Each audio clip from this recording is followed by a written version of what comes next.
मधनं पास झालेले ते आमदार आहेत आता। त्याच्यानंतर ओगले म्हणून जे श्रीरामपूरचे आमदार आहेत ते या छात्र संसद मधूनच बाहेर पडलेले आहेत। तर बऱ्यापैकी लोक वेगवेगळ्या संविधान पदावरती काम करत आहेत आणि ते या माध्यमाने प्रेरित होऊन त्यांच्या भागात चांगलं काम करायचा प्रयत्न करतात आणि ते वेगवेगळे विचारधारेचे वेगळ्या पक्षातले आहेत। तर कुठेतरी चांगला एक आयोजन या हिशोबाचं होत आहे असं वाटतं। आयोजन करण्यात आलेलं आहे, पत्रकार परिषदेचं आयोजन करण्यात आलं होतं, काय माहिती? 14व्या भारतीय छात्र संसदचं आयोजन नेहमी MIT स्कूल ऑफ गव्हर्नमेंट पुणेतर्फे केली जाते। तसेच आता 8 ते 10 फेब्रुवारी या तारखेला तिथे होत आहे। एक विद्यार्थ्यांना व्यासपीठ या माध्यमातून एक संधी मोठ्या प्रमाणावरती तिथे उपलब्ध होते। विविध विषयांवरती एक नेतृत्व कलागुणांना वाव मिळण्यासाठी एक व्यासपीठ इथं उपलब्ध होतं। या जळगाव जिल्ह्यामध्ये विराजभाई कावडिया जे या छात्र भारतीचे समन्वयक म्हणून या माध्यमातून काम करत असतात आणि त्यांचे सर्व सहकारी विविध विद्यार्थ्यांना मागील काळापासून जो असं म्हटलं तर हरकत नाही 8-10 वर्षापेक्षा जास्त काळापासून ते विविध विद्यार्थ्यांना एक व्यासपीठ मिळवून देत आहेत आणि त्यामधनं एक प्रशिक्षण त्या माध्यमातून मिळत आहे। माननीय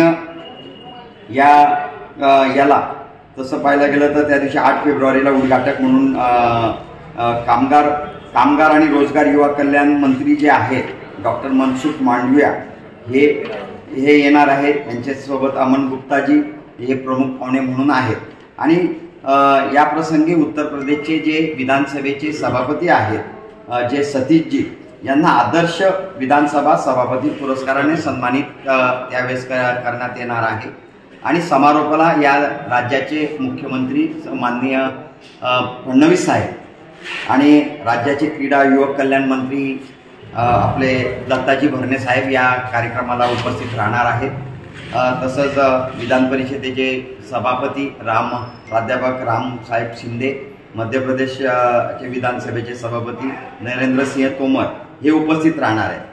एक छात्र संसदेच्या उद्घाटनानंतर त्यांना एक समारंभाच्या खेरीज 4 सत्रे आयोजित केलेले आहेत आणि 4 सत्रांमध्ये महत्त्वाचे मुद्दे त्यांना दिलेले आहेत। भारतीय राजकारणाची विचारधारा डावीकडे की उजवीकडे हा महत्त्वाचा आजच्या काळाचा अनुसरून नजरेच्या बाहेर आहे का काय आहे यावरती अनुसरून आहे। रेवडी संस्कृती एक आर्थिक भार किंवा आवश्यक आधार या माध्यमातून चर्चासत्र तिथे होणार आहे आणि भारतीय संस्कृतीची पाश्चात्य अंमल भारतीय युवकांची कोंडी कशी होते का काय याच्यावरती चर्चासत्र या माध्यमातून होणार आहे। AI आणि सोशल मीडिया सामर्थ्य की अनपेक्षित संकट या माध्यमातून ही चर्चा त्या माध्यमातून होणार आहे। आणि या आजपर्यंत या भारतीय छात्र संसदेला या देशाचे माजी राष्ट्रपती असतील, माजी उपराष्ट्रपती असतील आणि विविध पदावरती म्हणजे सभापती, मुख्यमंत्री असतील किंवा माजी मंत्री यांनी विविध विद्यार्थ्यांना मार्गदर्शन करण्यासाठी वेळोवेळी इथं उपलब्धता दिलेली आहे। आणि नक्कीच ह्या येणाऱ्या काळामध्ये जे आज भारतीय छात्र संसद होते 8 ते 10 तारखेमध्ये या विषयांवरती चर्चा होऊन विद्यार्थ्यांना एक व्यासपीठ आणि त्यांना येणाऱ्या काळामध्ये ज्या काही मागण्या असतील किंवा आपण महाराष्ट्राच्या हिताने किंवा देशाच्या हिताने काय आपण करू शकू याचं मार्गदर्शन इथं मिळणार आहे। आणि नक्कीच पुढील इथं यांनी आमदारांना सुद्धा विविध सर्व भारतातील आमदारांना इथं निमंत्रित केलेलं आहे आणि विकासाचे काय विजन आहे किंवा कुठे विजन कशा प्रकारे असतं आणि आपल्या महाराष्ट्रात किंवा इतर मध्य प्रदेशमध्ये याचा फायदा आपल्याला कसा घेता येईल आणि त्या विजनाचा दूरदृष्टी कशी आपल्याला करता येईल या माध्यमातून चर्चासत्राचा लाभ या माध्यमातून होईल। मी आव्हान करतो की या 14 भारतीय शासन संसदेमध्ये आपण जास्तीत जास्त विद्यार्थ्यांनी सहभाग घ्यावा की आतापर्यंत 136 विद्यार्थ्यांनी जळगाव जिल्ह्यातून सहभाग घेतलेला आहे विराजभाई कावड्यांकडे आणि येणाऱ्या काळामध्ये 10-20 विद्यार्थी अजून कारण की 150 विद्यार्थी जर गेले तर पूर्ण महाराष्ट्रातनं आणि भारतातनं विद्यार्थी तिथे येत असतात। म्हणून मी पुनश्च आव्हान करतो आपणास की आपण याच्यात सहभागी व्हावं। किती आमदार याच्यामध्ये सहभागी होणार? आमदार आपण आकडा असा नाही, मागील काळामध्ये ज्यावेळेस असा जवळपास 4-4.5 हजार आमदारांचा आकडा हा पूर्ण भारतीय याच्यात आहे। मागे उपस्थिती 2200 पर्यंत इथं पुण्याला होती। आता काही नियोजित कार्यक्रमामुळे असेल किंवा काही बहुव्यापीमुळे काही येऊ शकत नाही, परंतु नक्कीच 2-2.5 हजारापेक्षा जास्त आमदार पुनश्च तिथं येतील अशी आशा आयोजकांना आहे।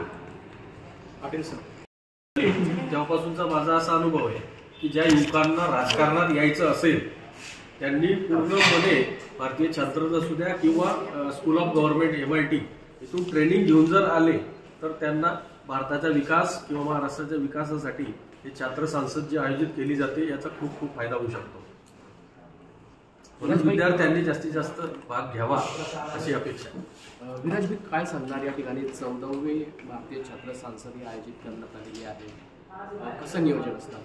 8 ते 10 फेब्रुवारी या 3 दिवसासाठी सदर कार्यक्रमाचं आयोजन करण्यात आलेलं आहे. 14वं अधिवेशन आहे आणि भारतभरातील 450 विद्यापीठाचे 8000 विद्यार्थी या कार्यक्रमात सहभागी होणार आहेत. युवकांना कुठेतरी लोकशाहीवरती आपले मनातले जे विचार आहेत ते मांडण्यासाठी, त्यांच्या मनात जे विविध प्रश्न आहेत त्याच्यावरती चर्चा होण्यासाठी सदर कार्यक्रमाचं आयोजन करण्यात आलेलं आहे. आणि आपण म्हणतो की भारत हा युवकांचा देश आहे, तर कुठेतरी युवकांना एक संधी मिळावी आणि त्यांचे विचार बुलंदपणे ते लोकांच्या समोर मांडू शकतात, चर्चा करू शकतात. या अनुषंगाने सदर कार्यक्रमाचं आयोजन.